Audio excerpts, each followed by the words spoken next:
Welcome back. Again, this is Alexia, and this is part 3 of your mentor training. This is specifically related to academic mentoring. Now, academic mentors are available for all grade levels. P-TECH students are required to complete their high school classes within 4 years and college courses within 6 years. We might have mentioned that already at the beginning of the training. So with that being said, there is no entry criteria to become a P-TECH student. And because of that, additional academic support is always needed for students at the high school and college level. Because typically for a program such as this, students would have to meet some type of criteria to be able to attend college in their 10th grade year. But we are giving this opportunity to all students regardless of where they are, which means that they're going to need a lot of academic support. And so that's why academic mentors is something that we're really looking forward to helping our students with. Now, we recognize the need for tutoring support. So academic mentor tutoring, this network was born recently, really in the past year. Students have the ability to request a academic mentor by clicking on this link or going to this survey and requesting support, and they would fill out their needs and what type of support they need. Now, this is still in the first year of this initiative. So although we do have some academic mentors, we are always in need of more. So if you know of any academic mentors, please send them our way. Now, for academic mentors, as we mentioned, there is a separate survey, and this is the survey. So if you're interested in being an academic mentor and you have not completed the survey yet, you want to make sure to go to the survey and complete it ASAP. After this survey is completed, and you will be assigned a student to tutor, but this is only after you completed your background check and the training, which you are participating in right now. After we have decided who you will be assigned to, we'll introduce you to the student by email, and then there will be instructions given for what your next steps are. And they are very specific. The instructions are for the student to complete as well as the mentor. Now, the academic mentor and tutor, you, will work with the student to identify a frequency of meeting and by what method. So you and the student get to work out, okay, how often are we going to meet? Are we going to meet by Zoom? Are we going to do it by Google Hangouts? Are we just going to talk on the phone? Are we going to do it weekly, bi-weekly, etc.?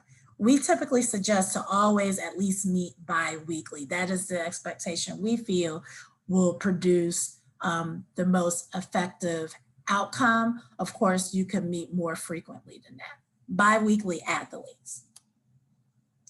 Students will bring their assignments to your session, but keep in mind that teachers can also send information to you prior at your request. So you just let the student or P-TECH staff know if you would like that to occur as well.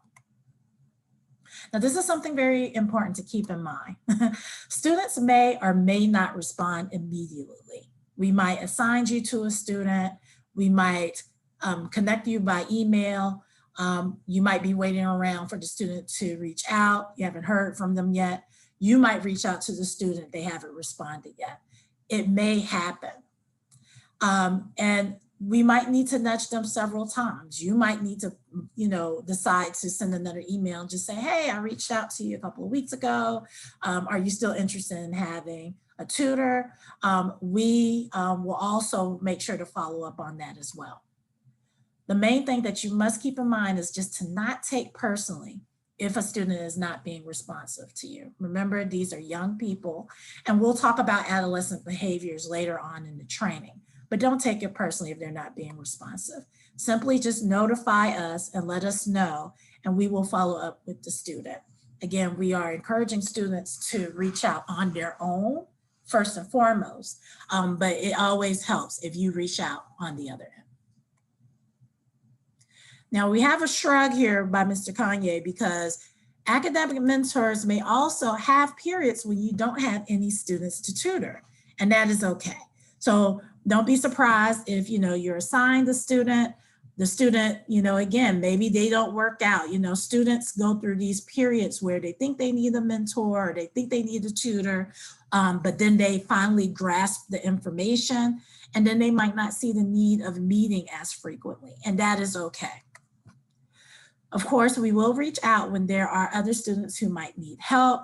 So this is an opportunity where you might be able to work with several different students. It's not necessarily you're committed to only one student.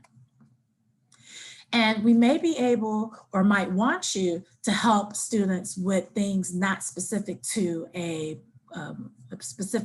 subject in class. It might be about time management or study management. So just keep in mind and be open for that. Now, you have lots of options when it comes to the academic mentorship, very flexible. You can work with students in groups and or individually. And the subjects and support will vary, but we can say from our history that most of the topics will focus on college and or high school around the following subjects. Biology is a big one, anatomy and physiology, chemistry, statistics and math, algebra, geometry, and we also have language arts and writing skills. So those are our primary topics. You can indicate what you're comfortable with when you complete your survey. And that is basically what we would like to cover for academic mentors. We're about to go to part 4, which is professional mentors. So join us over there and I'll see you soon.